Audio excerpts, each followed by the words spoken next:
बिस्मिल्लाहिर्रहमानिर्रहीम। शुरू अल्लाह के नाम से जो बड़ा मेहरबान निहायत ही रहम करने वाला है। अल्हम्दुलिल्लाहि रब्बिल आलमीन।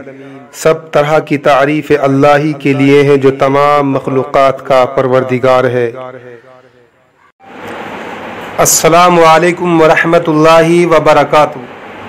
नाज़रीन, आज हम आपको बताएंगे कि जादू की अलामात क्या होती है, जादू की पहचान क्या होती है।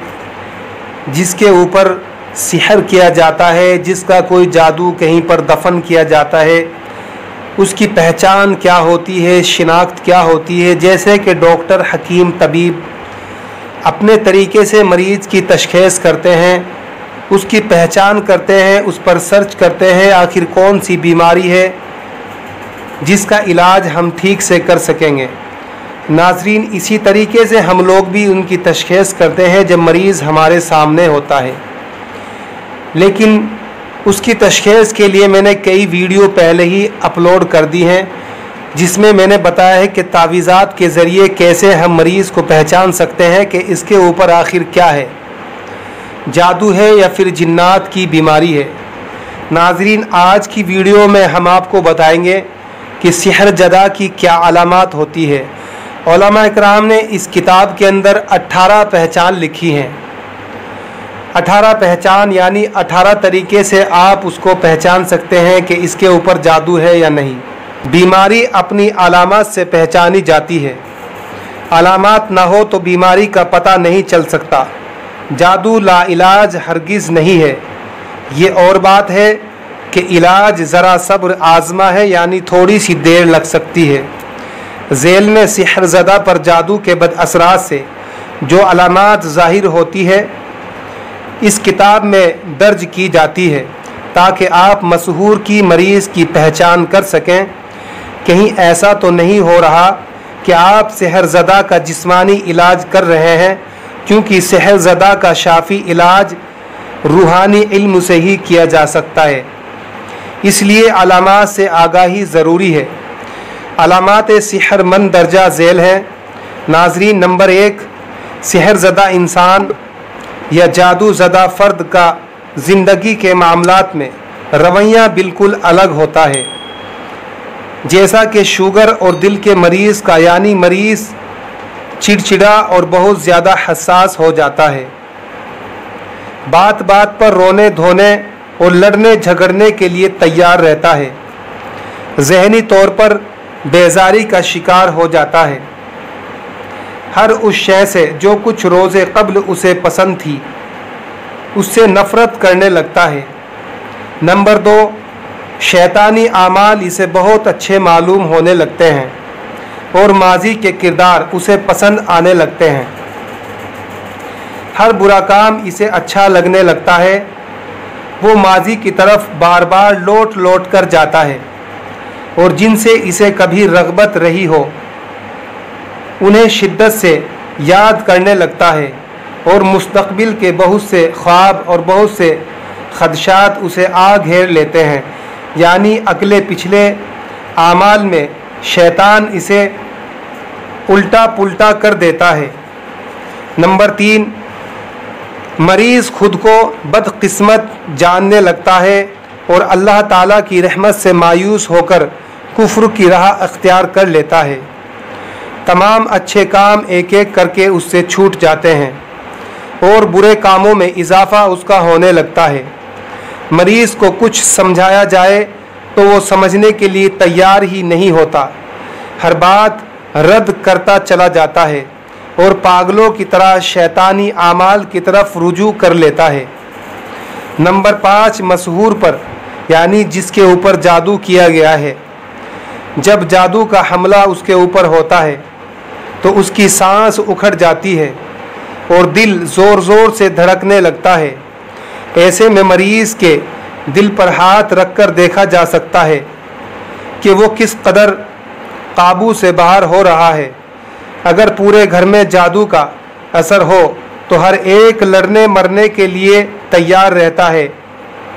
नंबर 6, मुसलसल जादू के ज़ेरे असर रहने वाले मरीज़ों के बाल अपने आप ही उतरने लगते हैं। जो सर के बाल होते हैं, यहाँ तक के बाज़ गंजे भी हो जाते हैं।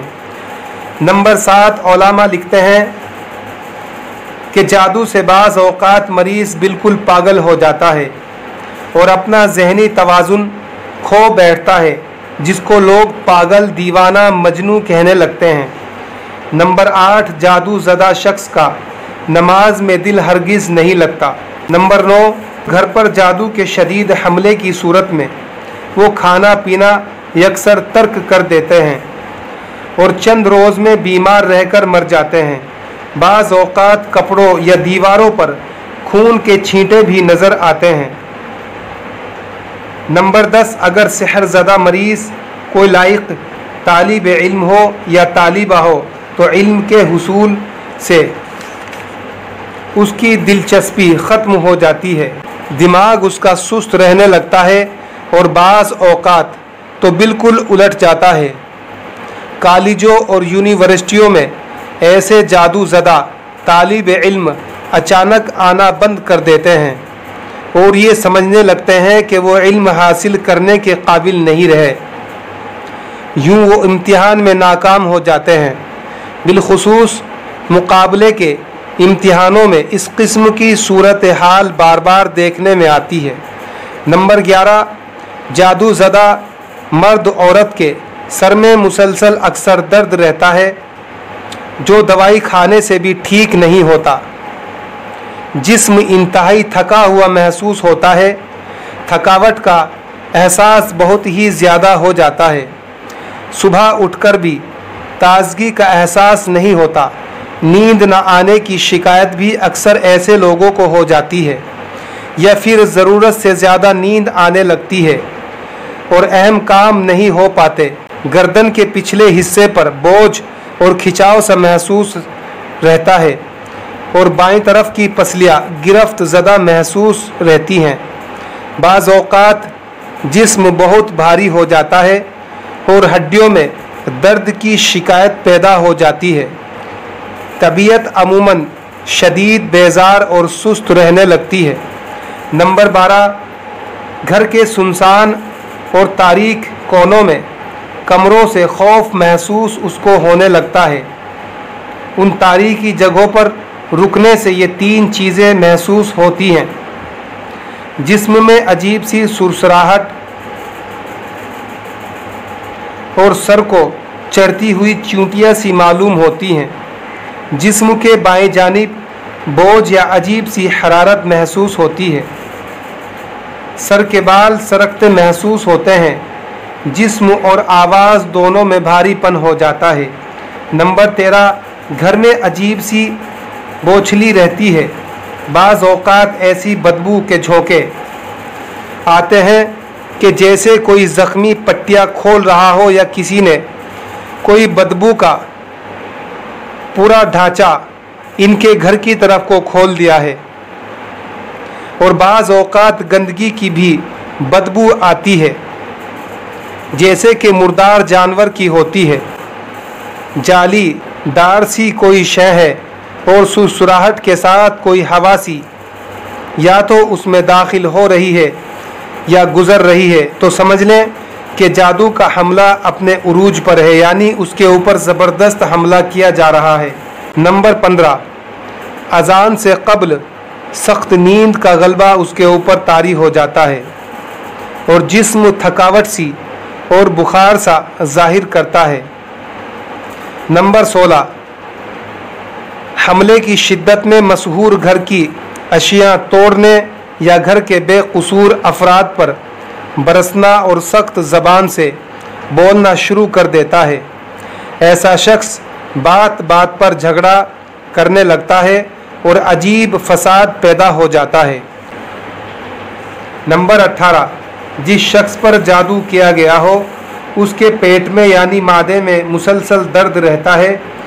उसकी पहचान ये है कि उसकी अलामत यह है कि उसे जादू का कोई अमल पिलाया गया है या तावीज़ वगैरह कोई जादू का उसके पेट में चला गया है, जिसकी वजह से मुसलसल उसके पेट में दर्द रहता है जो ठीक नहीं होता।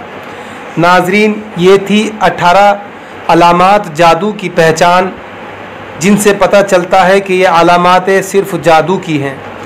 या तो किसी ने कहीं पर आपके नाम से जादू दफन किया है, या कोई तावीज़ वगैरह आपको पिलाया है, खिलाया है कोई सामान जादू का। नाजरीन, आज की वीडियो में मैंने आपको बहुत कुछ बताया है, समझाया है। अगर आप मेरे चैनल पर नए हैं तो ज़रूर इसको सब्सक्राइब कर लें, ताकि आने वाली हर एक अमल की वीडियो आप तक पहुंचती रहे। अब मैं चलता हूं, जाने की मुझे दीजिए इजाज़त। अस्सलामु अलैकुम व रहमतुल्लाहि व बरकातुहू।